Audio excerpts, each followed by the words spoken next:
But somehow, after weeks and months of effort, the fat doesn't move, and slowly, without noticing, it starts to increase. This isn't happening because you're lazy. It isn't happening because you lack willpower. It's happening because your office life is quietly reprogramming your body against fat loss, hour by hour, day by day. Office life looks harmless. You're not overeating junk. You're not lying on a couch all day. You're working, sitting, typing, thinking.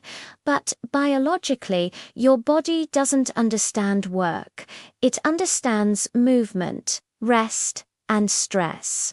And office life disrupts all three. When you sit for long hours, your largest muscles, especially in your legs and glutes, go almost completely inactive. These muscles are responsible for burning a huge amount of calories throughout the day. When they switch off, your metabolism doesn't just slow down slightly, it downshifts into conservation mode. Your body starts behaving like energy is scarce, even when food is available. This is why 1 hour in the gym cannot undo 8 to 10 hours in a chair.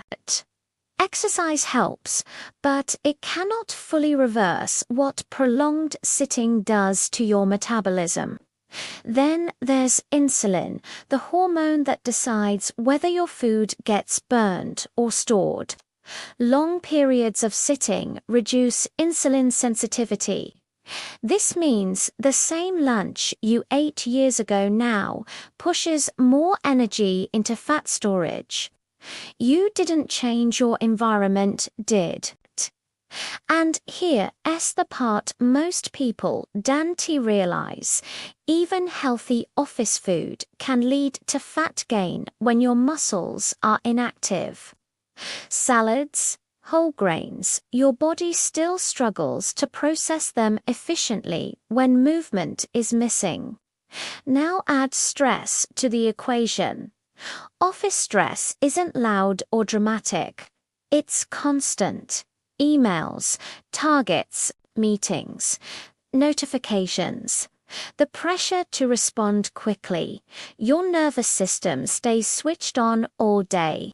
And when that happens, cortisol, the stress hormone, stays elevated. Cortisol tells your body one simple message: hold onto energy. In modern life, that energy gets stored as fat, especially around the belly. This is why so many office workers develop stubborn abdominal fat even when they eat less. Stress also disrupts hunger signals. You might not feel hungry all day, then suddenly crave sugar in the evening. Or you snack without real hunger, just mental exhaustion. This isn't lack of discipline, it's hormonal confusion. Office routines also destroy natural eating patterns. Skipped breakfasts, coffee instead of food, late lunches, desk snacking, late dinners. Your body never knows when nourishment is coming, so it prepares for shortage by storing fat.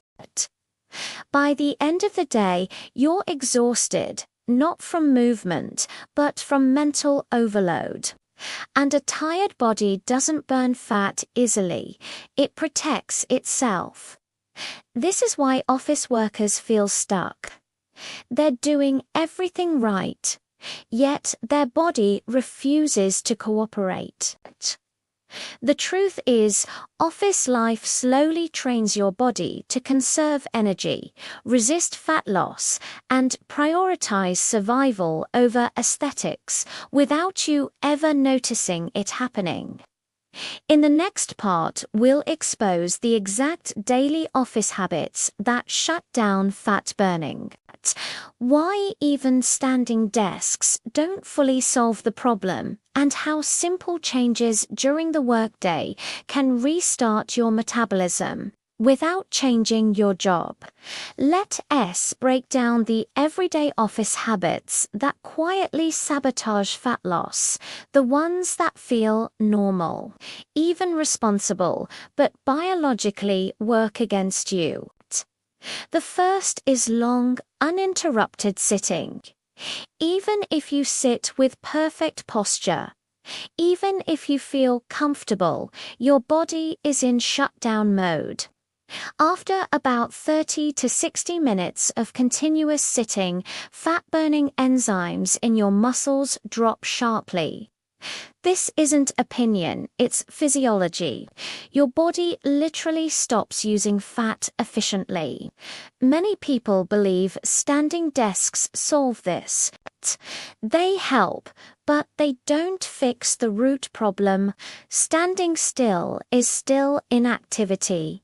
Your muscles remain mostly idle.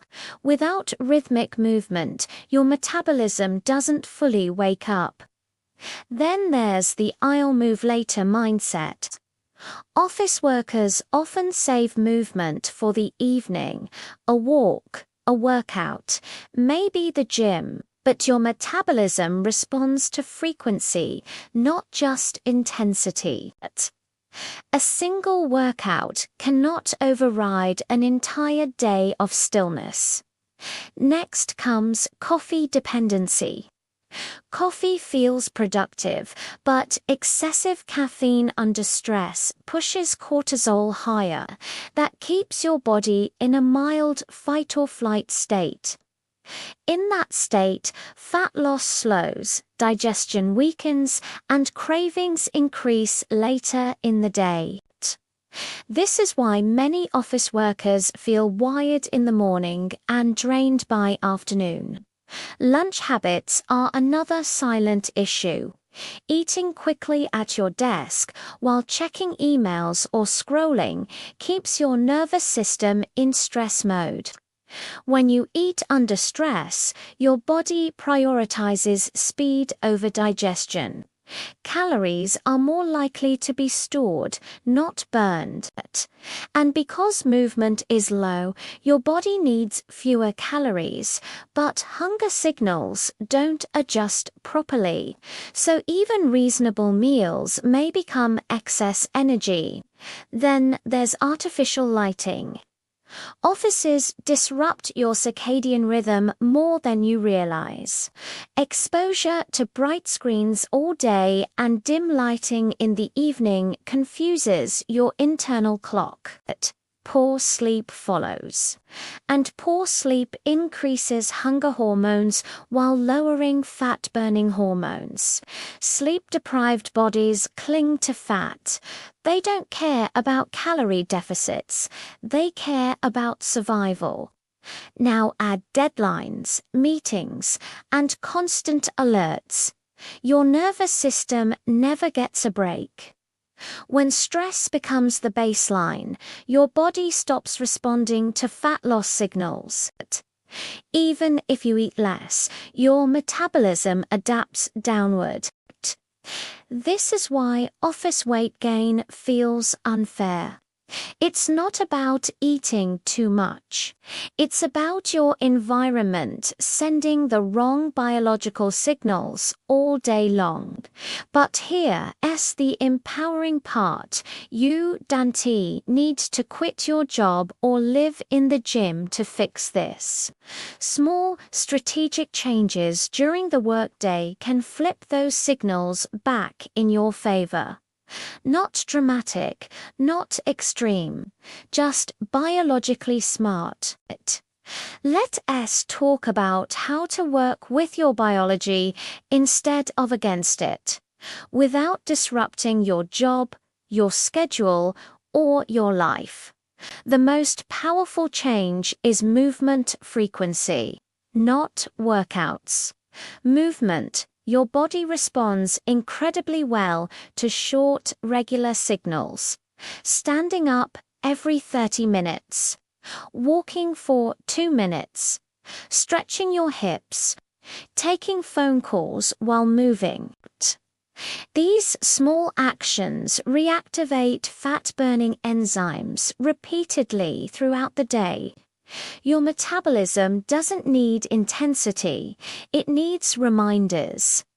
Next is meal timing and awareness. Instead of eating in a rushed, distracted state, take even 5 minutes to eat without screens. Slow chewing activates digestion hormones. This alone improves how your body processes calories and reduces fat storage. Protein at lunch is crucial. It stabilizes blood sugar, reduces afternoon crashes, and prevents evening overeating. Combine it with fiber and healthy fats to keep insulin balanced, a key fat loss signal. Hydration matters more than most realize. Dehydration mimics hunger and increases fatigue. Office air dries you out faster. Drinking water regularly keeps metabolism functioning and reduces unnecessary snacking. Light exposure is another hidden lever. Get natural light early in the day, even briefly.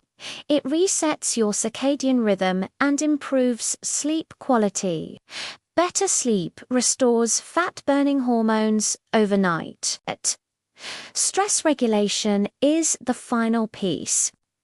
Deep breathing, even 1 minute between meetings, lowers cortisol. When cortisol drops, fat loss becomes possible again.